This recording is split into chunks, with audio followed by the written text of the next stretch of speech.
Okay, so Margaret, we're going to talk purpose today. What is purpose? People are longing for purpose more than ever now, whether to school, work, life. So this is something, there is a ton of research, and the research is building year upon year. We're not living, as you said yesterday, about living to breathe. We are not living to work, to pay the bills. It's all about making a difference. The way the workplace has been designed, everything is about, when a job is advertised, it's about the perks, it's about the salary, it's about the promotional opportunities. And this isn't really what is connecting with any human being. There are people, of course, that it's all about climbing that ladder, but they're not the purposeful people that are going to make a difference in an organization. They're in a personal mission. There's a bit of Maslow's hierarchy of needs here. So there is that, like, oh, there's a nice salary. Yeah, that would pay my mortgage nicely. That would pay my bills nicely. So there is absolutely that piece around, being comfortable and financially secure. And that box kind of has to be ticked for people. And there's a lot of talk about millennials having this need for purpose. And there was a great Deloitte study in 2018 that showed a huge proportion of millennials are more likely to be attracted by purpose than they are by salary.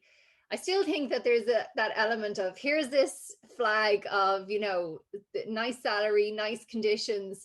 And I think it's when you really get into a job, it's what really engages you. It's what keeps you there. It's what drives you forward. And it's when purpose is lacking in an organization. I think people have to discover when purpose is lacking, rather than, I don't know if everyone is kind of going, oh, I really need this purpose in my work. I think they kind of, over time, they become disengaged and they realize that they want to do something greater.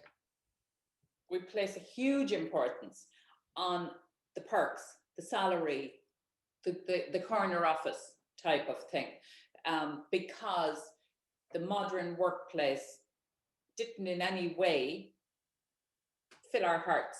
So if you think about artists, like, what artist would stay being an artist to make money? You need your head examined. Like, it's probably 1 in 20,000 artists that can scrape a living.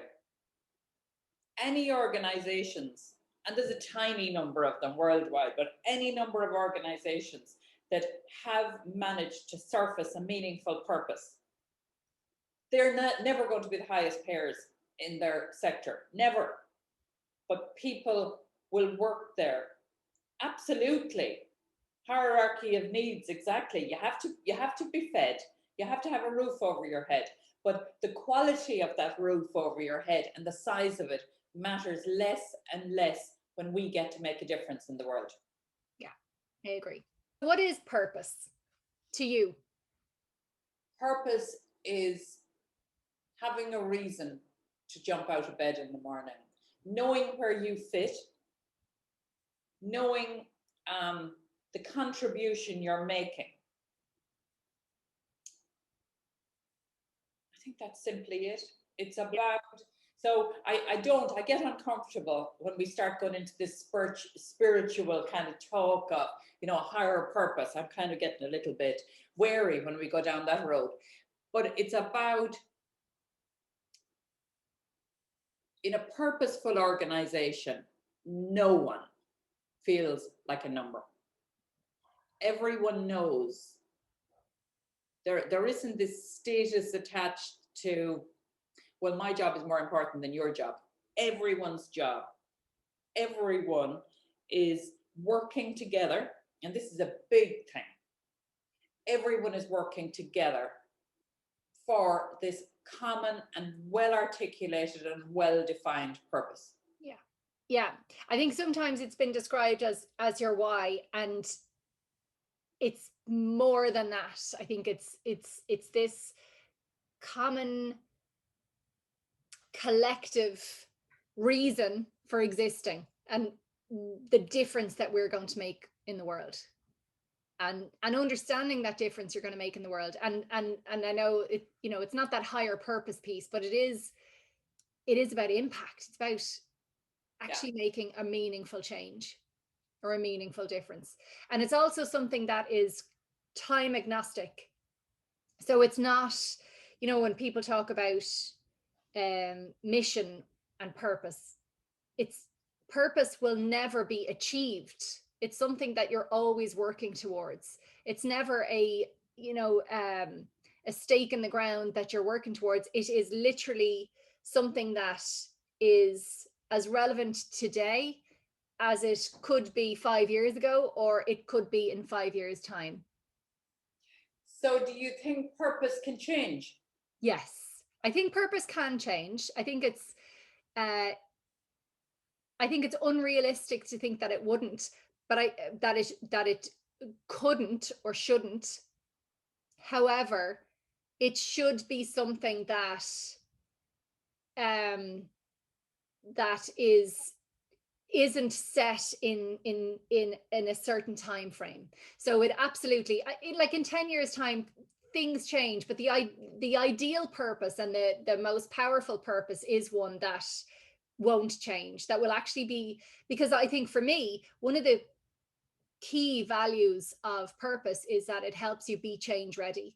So, you know, take an example like Blockbuster and Netflix. You know, Blockbuster wasn't change ready. They had a very kind of set agenda, and they weren't they had this real focus on that retail model, whereas Netflix, um, they're they're about entertaining the world. So it doesn't matter if we stop streaming and if we decide that, you know, there should be personal theaters in everybody's house. Netflix's purpose reflects that. It's not tied to the how or the what. It's very much tied to the difference they're making in the world, the entertainment that they're providing to people, and they're not saying how or what they're doing to do that, to achieve that. Why do you think so few of us have any understanding or are able to articulate what our purpose is? Why is it fuzzy?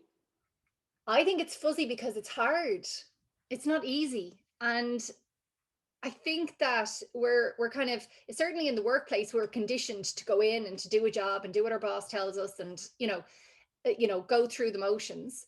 But I also think that it's actually quite difficult. It's quite difficult to take a step back.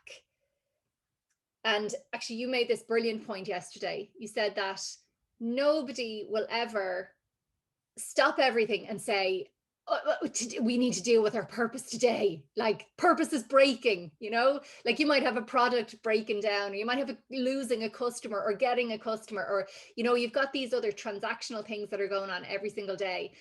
Purpose will never be that urgent, but it is absolutely important. And I think it's also something that you can't just go into a room, close the doors as a bunch of leaders, you know, which is very normal when you're deciding on a strategy or whatever. We kind of go behind closed doors and let's decide what our purpose is. Purpose is a conversation. It is a deep investigation, and it is not just in like a small segment, top down, you know, of people. It should be, certainly for larger organizations that don't have a purpose, it should be cross-functional, cross-level, cross-regional, you know, from leadership to people who are just in the door.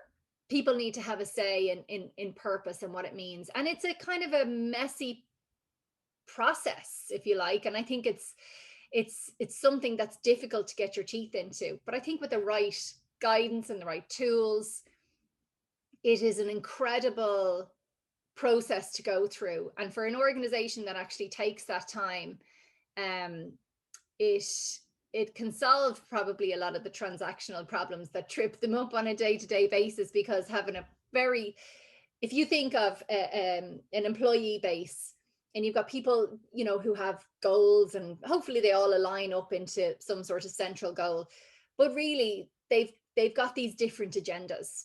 potentially working in different silos, working in different functions, different regions. They all have their own, you know, things going on. With a purpose and a really clearly articulated and very well communicated and disseminated purpose, people aren't going to be, regardless of what those individual goals in, they're not going to be pulling off in different directions. They're going to be pulling in the same direction. And I think that's the key with purpose, is when you take that time to really delve into purpose, really get clarity around that purpose and articulate it really well, everyone's going to be pulling in the same direction. Everyone's going to be looking to, you know, in Netflix example, looking to how are we entertaining the world? How are we making sure that we're doing this? And it doesn't matter if you're in accounts or maintenance or you know, the production department or the marketing department, you're all pulling towards that same goal. So you're starting to step way outside your silo. You're looking at the whole organization. You're looking deep into the difference that you're going to make in the world and that challenge or that problem that you're focusing on to solve together. So one thing Mercurio talks about, and it's something I had never consciously thought about before, was that purpose must contain two elements.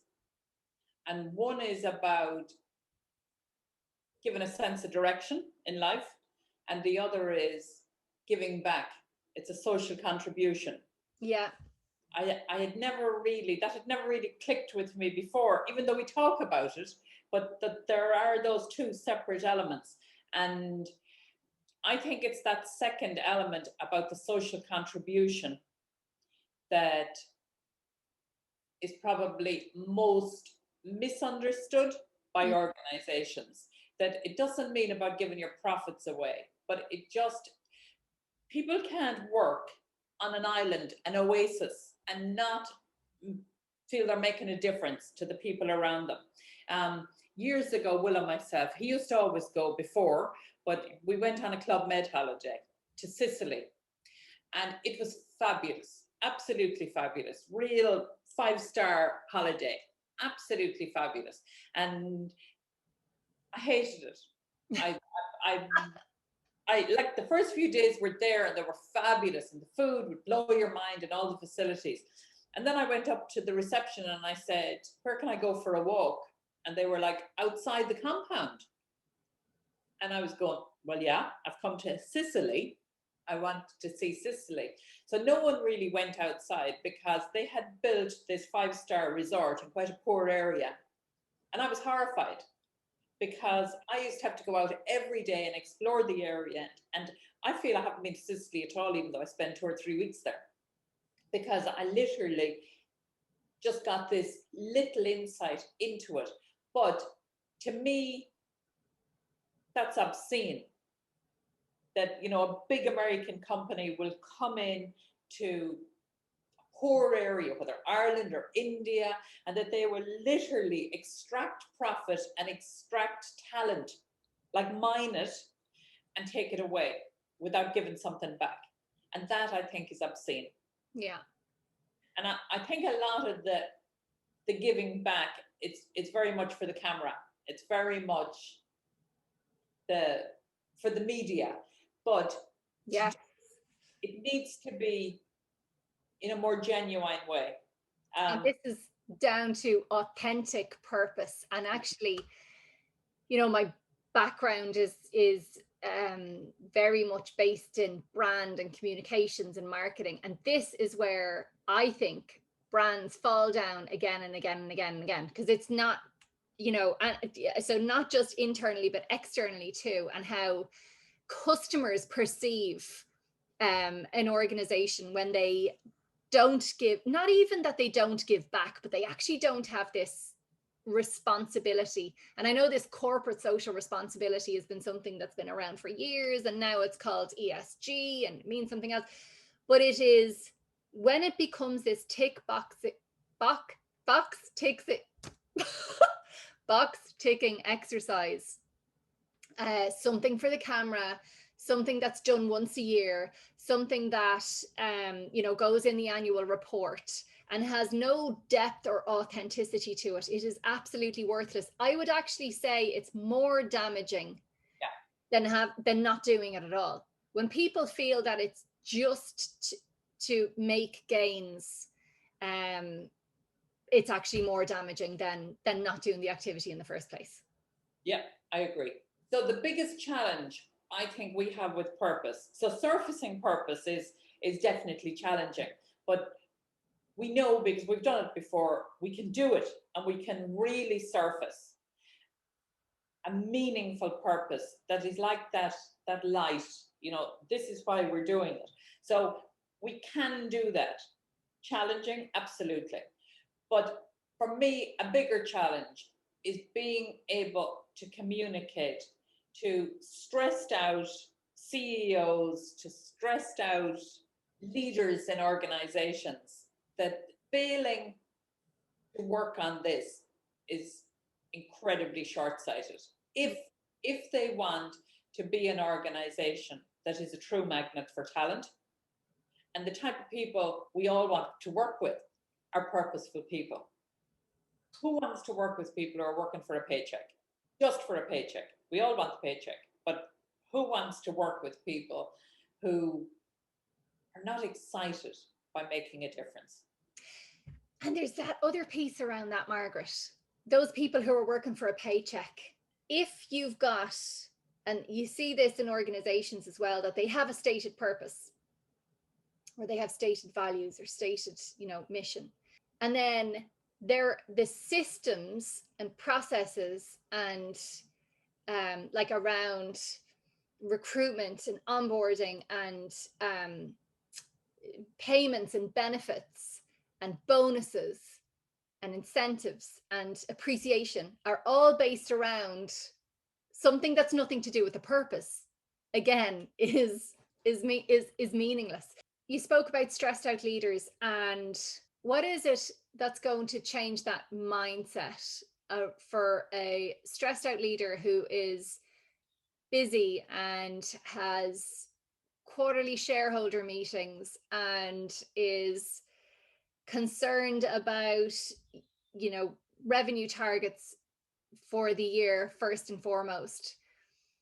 What is that kind of light bulb moment or realization for them potentially to consider purpose as important as some of the other items on their agenda?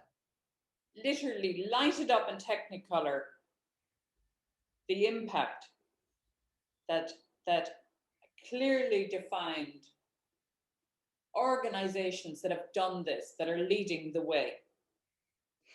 For me, I think there's like a lack of understanding around the value of purpose and what it can actually offer an organization. So I think one reason why many leaders are stressed out is this constant pace of change. There's always something new, competitors, mergers and acquisitions in the market, throw a pandemic in the mix, whatever it is, whatever those factors of change are. I think understanding the value of purpose in being change ready is not to be underestimated. So tell me again why purpose gives companies that almost that superpower in being able to navigate change and transformational change. Like, we're not dealing these days with a little tweak here and there. We're dealing with mega. Absolutely. So I heard this example somewhere, and I think it's from Nimble, Focused and Feisty, I think. But she talks about in a medical environment, right? In A&E, you've got all of these people who all have their different roles, and they don't know what's going to come in the door next. There could be, car accident, a shooting, a heart attack, whatever.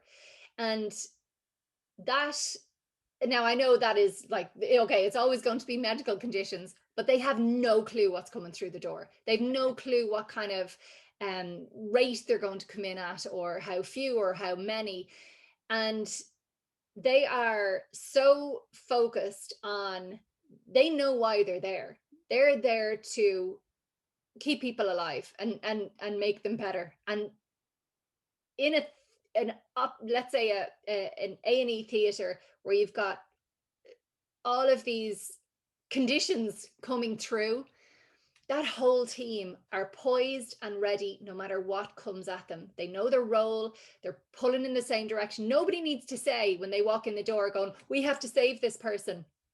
They know that that's what they're there to do. They know that that's what their purpose is. And so they know that no matter what comes in, they're going to do whatever it takes to help this person survive. I love that example. That's what it is. And it doesn't matter what the organization is, it's the same principle. It's that principle of being purpose ready. You know what it is you're there to do, no matter what the market throws at you, no matter what, employee conditions happen, it doesn't matter. You know why you're there, and what it is you need to do falls out of that. It's actually less important. It's around this, and one of my values, our values, is this: find a way. If you know what your purpose is, you will find a way around it. Your people will find a way around it if they really understand what that purpose is. But it's about when everyone knows what they're doing and that they're in together. Absolutely.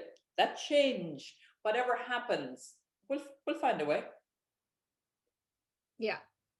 That's what we need to communicate, that perks, bonuses, flashy offices, that's not going to guarantee success. If you don't have a team who believes you're in it together, and that each person's contribution to that North Star, you can have the flashiest offices in the world. You're still not going to get engagement. You're not going to get loyalty. You're not going to get commitment. Yeah, absolutely. In terms of surfacing purpose, obviously there's so many different ways to go around this. It can be a very, and should be a very, involved process, because it needs to be absolutely authentic. It can't be this kind of thin layer of, or we're going to change the world. I mean, in what way? Like, what is your piece of the world that you're going to change? It has to be specific, I think, to be really meaningful and authentic and really pull people in a certain direction. It can't be so obtuse that they just can't relate to it. It has to be something that they can align to and understand and see the impact of their work on that purpose and on that difference that they're going to make. So in terms of that, so that, this is a big process, and I don't want to kind of simplify it exactly and say, oh, if you fill out this worksheet, you'll have your purpose, or if you do this workshop, you'll have your purpose, or have this conversation. However, I think there's some exercises and activities that people can do to just start getting into that mindset, that kind of thinking of, yeah, exactly.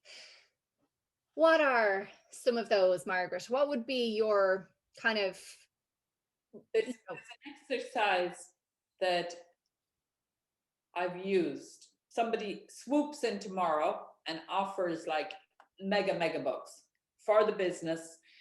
You're going to be able to go away and lie on a beach with a cocktail for the rest of your days.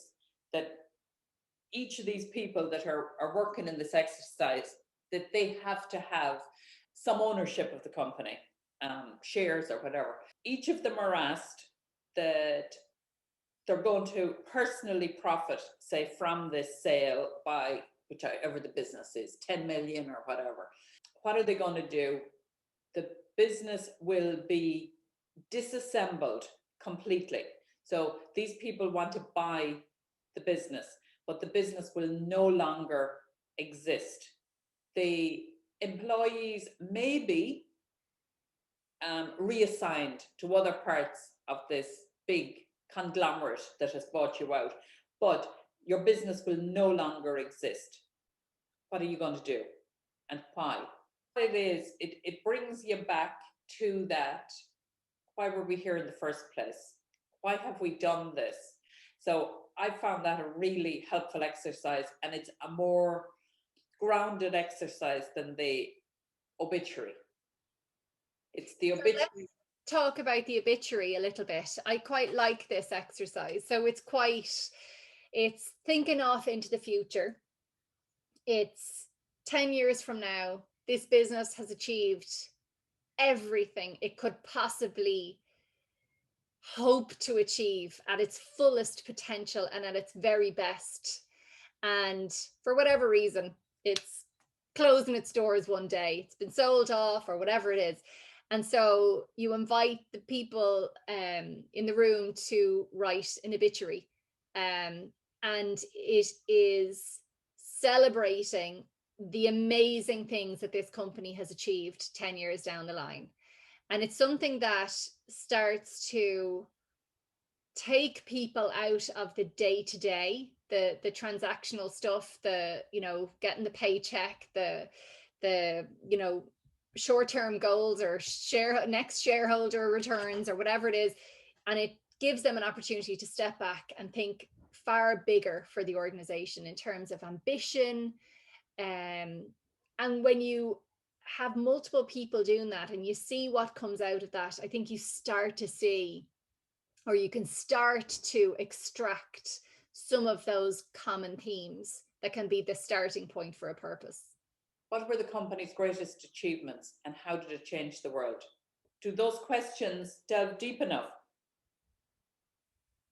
Oh yeah, I think so. Well, I think this is not a do this exercise and out pops your purpose. This is one conversation in a process or in a system that's right for your organization to extract its purpose. So I think it's a really great exercise as part of a process, for sure. There's this other piece around, you know, people will talk about the 5 whys, and it is, okay, well, what is it you do? So you start with that kind of what. So it might be you know, around a product or a service. And then you start to say, why is that so important? What difference does that make to your customers? And you keep asking why, and why, and you start to distill the real value. And I think it's why is it important is the key piece. I think sometimes people find that a little bit difficult. And so there's probably other expansions of those questions that can be asked as well. So then let's talk about this then in terms of, you know, there's when there is difficulty around those kind of 5 whys, and why does that make a difference? Why does that make a difference? Some people do find that quite difficult. And so there's other questions that people can ask to help delve a little bit deeper into purpose, like what unique solutions and benefits do you offer to your customers? What excites your customers? What past, present, and future accomplishments set you apart from your competitors? What difference has your company made in the world? What do you do that makes your colleagues and customers happy? What legacy do you want to leave? And what difference does your company work make in the lives of others? Those questions, with the right people in the room, can start to, again, bring out those themes around purpose and the real difference that the organization is making in the world, and the difference that the people want to make in the world as well. Yeah, I think that the 5 whys they're super done properly, but it's having the courage to keep why, and it takes courage. So it would be good to be able to expand a little bit, yes, on those, rather than people feeling like an idiot going, but why? Sorry, no, I'm saying because we make money. because yeah, absolutely. And then in terms of communication in purpose, um, it's all well and good to have a purpose, to define it, to clarify it, but then it has to permeate through an organization. Um, And outside it. and outside it, absolutely. Absolutely. And it's so key. And I think, there's some great stats around this as well, around customers and their, particularly, this, the new generation and millennials coming through, on how they will absolutely boycott organizations that, are unethical or who don't have that kind of social purpose, or will prefer to buy from organizations that have a deep sense of responsibility to its people and to the planet. And actually, this is one thing that we didn't touch on earlier on, and I think that's a brilliant change to see, even in shareholder conversations, is the 3 Ps.